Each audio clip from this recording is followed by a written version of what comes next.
artinya menteri yang kita tadi Pak Ketum sudah sampaikan tidak perlu ucapan itu harus dijaga, harus mencerminkan harta dan martabat jabatan notaris.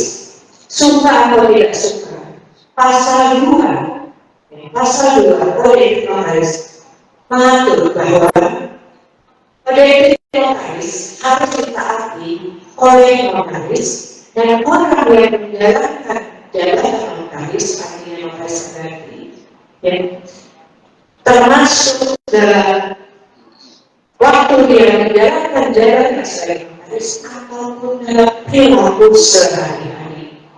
Ini adik-adik kalian, jangan dipikir kalau sedang liburan bayi bisa pakai tengkok, ya, bisa pakai celana ketat atau baju yang kurang bahan, ya.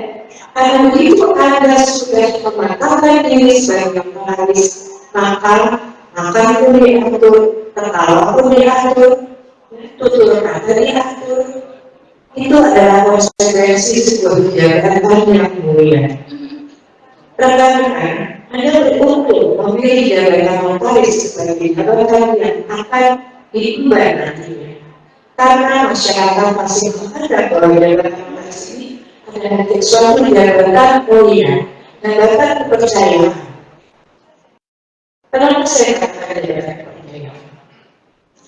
Di tangan notaris seseorang memasarkan terhadap kepentingan,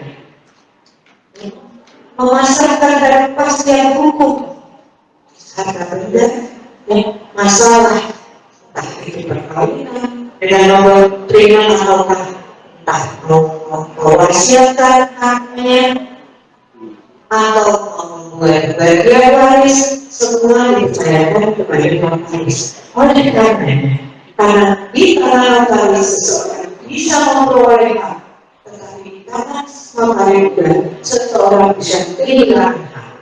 Oleh karena itu, etika profesi adalah nilai-nilai tentang kebenaran, nilai-nilai kejujuran, tanggung jawab, mandiri, tidak berpihak dan mengamankan kepentingan para pihak yang membuat notaris. Oleh karena itu, rekan sekalian, untuk menjaga harta martabat baik jabatan notaris itu sendiri maupun perkumpulan, penting sekali Anda mempunyai moral dan akhlak yang baik, sehingga kepercayaan masyarakat terhadap jabatan ini tidak akan turun. Karena apabila kepercayaan masyarakat turun, maka marwah jabatan notaris itu juga akan terdegradasi.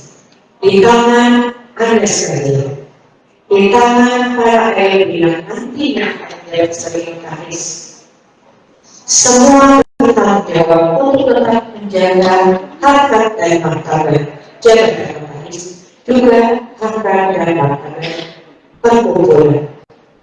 Pada kemudian adik-adik kita begitu menjadi sebagai notaris, ada kewajiban sebagaimana dalam UJM, nanti setelah Anda dilantik sebagai notaris, Anda harus melakukan beberapa hal. Yang pertama, sah jabatan dengan ukuran yang sudah ditetapkan. Ukuran berapa jabatan saya ucapkan besok akan buat ujian. Mohon maaf Pak, dengan saya ucapkan soal satu ukuran berapa jabatan. Jadi nanti dilihat-lihat, dilihat lagi. Ada 100 kali 80, kemudian 150, 100 kali 60, 150 kali 80 dan sebagainya. Catatnya lumayan satu soal. Saya baik Pak Sri, mohon maaf. Soalnya adalah di sini pengembangan pembinaan. Ujian sebetulnya hanya ukur sejauh mana penyerapan materi-materi yang sudah disampaikan oleh para pimpinan beretik dan juga dari organisasi, sejauh mana kita berserah oleh adik-adik AMD untuk kami sebagai bekal di kemudian hari menjadi notaris. Hal kedua, setelah masa pembelajaran, tapi yang itu hal-hal pada teman-teman, gitu ya, saudara, ada kewajiban hukum lagi, ada harus memiliki spesifik, kadang-kadang cap jabatan ukurannya sudah ditentukan, warnanya juga boleh yang perempuan maunya putih, yang laki maunya biru, tidak boleh ya. Warnanya harus merah, standar. Kemudian mengirimkan juga semuanya itu kepada kementerian, organisasi notaris, majelis pengawas daerah setempat. Di tempat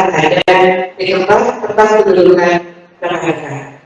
Soal kedua yang saya ucapkan, baik berulang sebetulnya.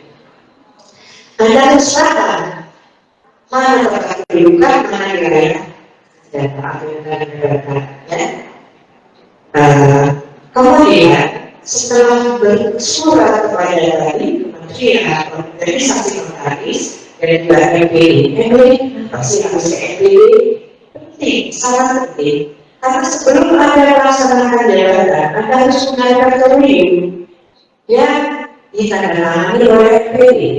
Demikian juga dengan sertifikat cuti yang harus dikeluarkan oleh Kementerian Perdagangan. Setelah semuanya cukup, yang ada lengkapi baru boleh buka. Dan Anda harus memenuhi semua itu dalam waktu 60 hari terhitung sejak Anda angkat sumpah jabatan notaris. Kemudian kewajiban notaris bukan hanya kepada kliennya, tetapi juga kepada Tuhan yang Maha Esa dan kepada diri kita sendiri.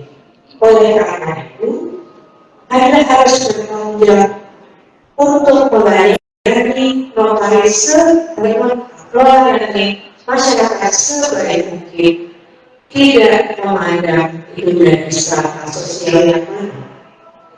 Maka dari itu harus ada aturan, jangan saya notaris baru mau pakai hemat 50%, bukan demikian ya. Karena kita tidak menjual akte. Kalau yang kita terima adalah merupakan apresiasi terhadap produk yang kita buat. Jadi kalau ada klien bagi silakan keluar saja, mencari notaris yang lebih murah. Kita harus bisa menghargai kita, karya kita, produk kita. Rekan-rekan ADB mungkin belum merasakan bahwa resiko terjadi begitu besar. Sekali Anda membuat akte, walaupun membuat sudah sedemikian rupa sesuai dengan prosedur yang ditentukan oleh undang-undang, yaitu perlindungan. Nah, perlindungan itu apa? Dicatat dan juga tercatat.